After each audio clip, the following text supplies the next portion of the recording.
Yo, yo, yo. I can't walk.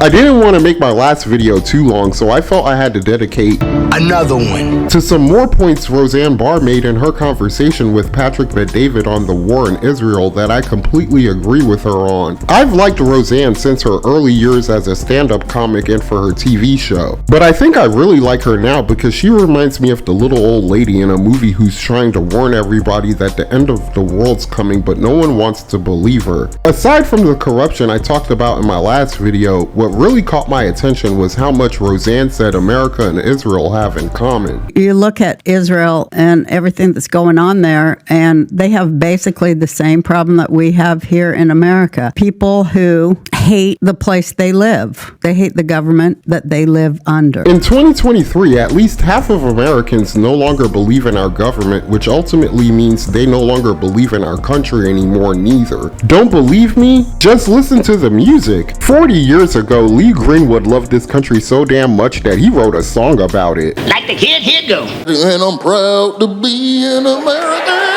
where at least I know I'm free.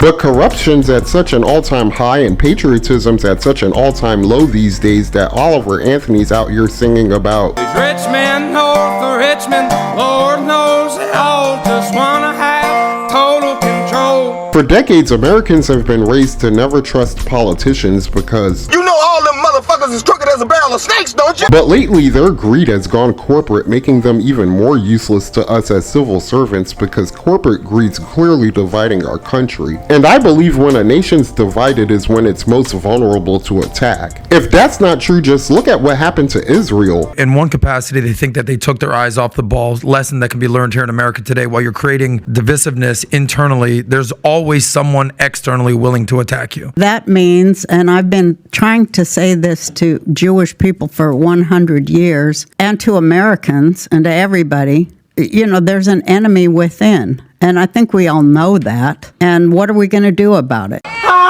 You can't ignore it. I don't know who the enemy within Israel is, but I'm pretty sure the enemy within America are the people who own and run corporations. They're running a strange program, y'all. I mean, more poor and disenfranchised folks than this place has ever seen. And see, they try to front the shit off like it don't exist. Meanwhile, the rich get richer, and the poor don't get a fucking thing. I'm too much of to call these corporate motherfuckers out by their names, which is why I always refer to their asses as the people who rule the world. And I chose Dr. Evil as their spokesperson simply because I think that nigga is hilarious. Instead of boring you with some long-winded explanation as to how corporations fuck America over, I'm just gonna let Tim Robbins from the Film Actors Guild tell you how these niggas get away with that shit. Let me explain to you how this works. You see, the corporations finance politicians, and the corporations sit there in their corporation buildings and see that they're all corporation-y and they make money. It isn't enough for these greedy motherfuckers to hoard a vast majority of America's wealth for themselves, but what makes them even more evil in my eyes is the fact that not only are they trying to brainwash their ground level employees to gladly embrace their indentured servitude to them by making them work overtime hours for bullshit pay, but they also want to use their influence to tell the rest of us how to think and feel by convincing the rich and the middle class to enforce political correctness on the poor. You a communist? Huh? How'd you like it? They tell you all the time what to do, what to think, what to feel. Do you want to be like a cheap? Like all those other people, man? Bah, bah. I don't have to listen to this bullshit. You want to work 8, 10 fucking hours, you own nothing, you got nothing? I don't know about everyone else, but I find political correctness to be exhausting as fuck. Political correctness is America's newest form of intolerance, and it's especially pernicious because it comes disguised as tolerance. It presents itself as fairness, yet attempts to restrict and control people's language with strict codes and rigid rules. I'm not sure that's the way to fight discrimination. I'm not sure silencing people or forcing them to alter their speech is the best method for solving problems that go much deeper than speech. Can't these liberals hear how unattractive this language is, how poorly it sits on the ear? Personally, I prefer plain, descriptive language. I prefer to use plain descriptive language too, but unfortunately as a people, we've become so sensitive that most of us lack the emotional maturity to respectfully disagree with each other about anything anymore, and America continues to produce more and more of these whose sole purpose in life is to argue with as many people as they possibly can about their Feelings! Feelings!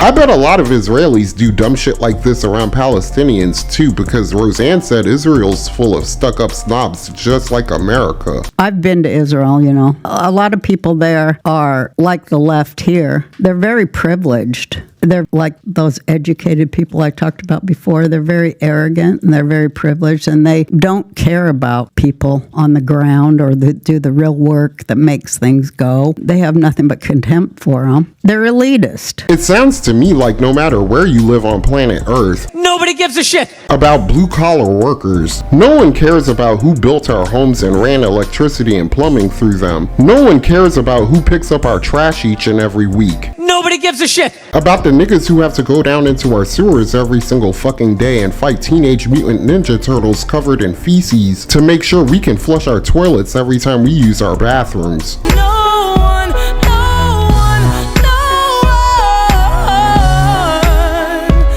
Can we get a motherfucking moment of silence for this small chronic break? They were like, you gotta pee in this? I was like, cool, no problem, pee and everything. They're like, okay, now we gotta take hair. I'm like, huh? Well, they took a chunk out of my f***ing leg hair, boy. 6 months they go back. You didn't get the job. We found marijuana in your system. Are you serious? I stopped like 3 months ago. It goes back 6. Oh. Ain't that a I guess I can't deliver snacks. Midnight Paco. Midnight Paco Podcast. Midnight Paco.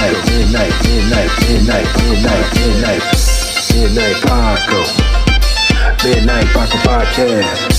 Midnight Paco. Midnight Paco Podcast. Now, back to our regular scheduled program.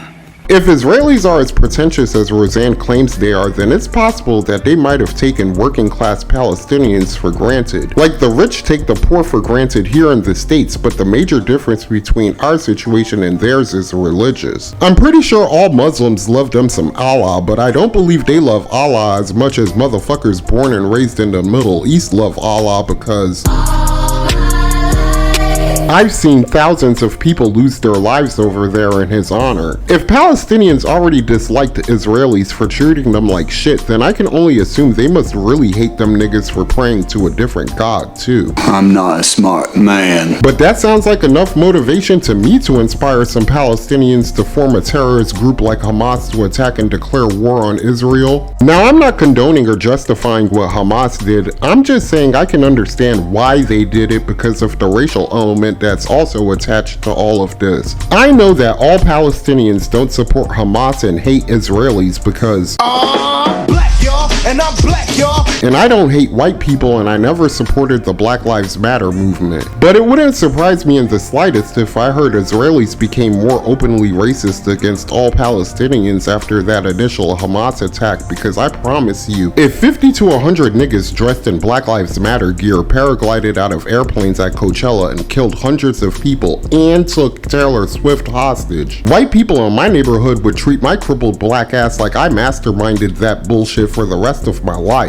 And you know this, man. So with that being said, I feel bad for Palestinians caught in the middle of this war who have Absolutely nothing to do with Hamas, because I already know they're getting racially profiled by Israeli troops like they're all part of that dumb shit too. But I don't feel bad enough for Palestinians that I would wear a mask to conceal my identity just so I could go outside and yell at strangers while holding a sign with some goofy shit I wrote on it to support Palestinians, which basically counter-protests real problems Jewish Americans who potentially lost loved ones in the Hamas attack might actually have with this war. Know what I'm saying? I think some Americans are only supporting Hamas in Palestine to gain clout and cause more division in our country. But I agree with Roseanne that we should be looking at the Israeli war as a warning for what could possibly happen here in the United States. I'm worried because it seems like Israel is the point of the spear for America too. It's our point of the spear in the Middle East, and people want to pretend that it isn't, but it is. It's very Americanized there in many ways, but I'm afraid that it's like a preview for our country. The cloak of protection that the military provides America gives its citizens a false sense of security that Absolutely nothing. as horrific as the initial Hamas attack could possibly happen in the United States, when the reality is anybody can get got. I don't give a damn who you is. I think it's safe to say that America is enduring a few domestic problems of its own right now that can become a lot bigger if they're not addressed soon.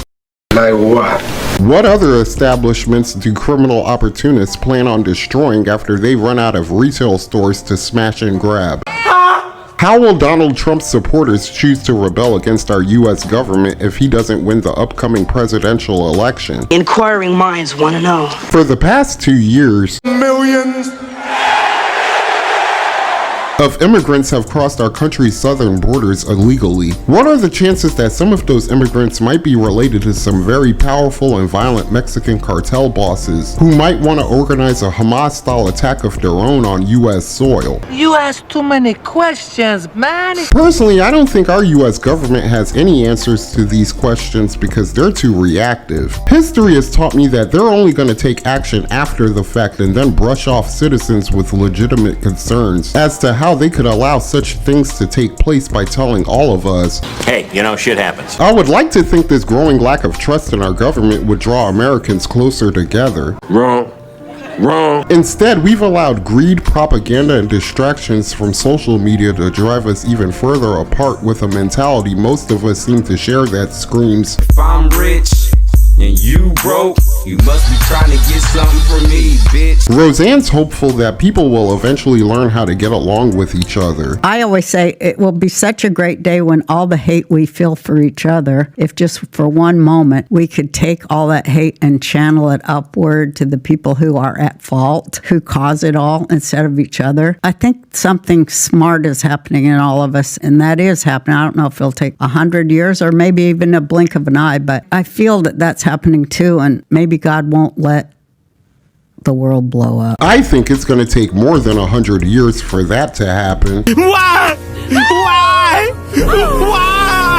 Because in 2023, people would rather win debates than come to any compromises or resolutions. I think it's going to take a lot longer than a century for people to put their egos aside and stop trying to prove that they're the smartest motherfucker in the room so they can learn how to solve problems together by coming up with solutions that can benefit all of us. And that's all I have to say about that. If you enjoyed this video, hit the like button, please subscribe, and tell me what you think in the comment section below. Peace. I'm Audi 5000. Those who wish to follow me, I welcome with my hand. Thank you for being a friend. And those are my thoughts for this video. But then again, what do I know? I'm just an old crippled bastard.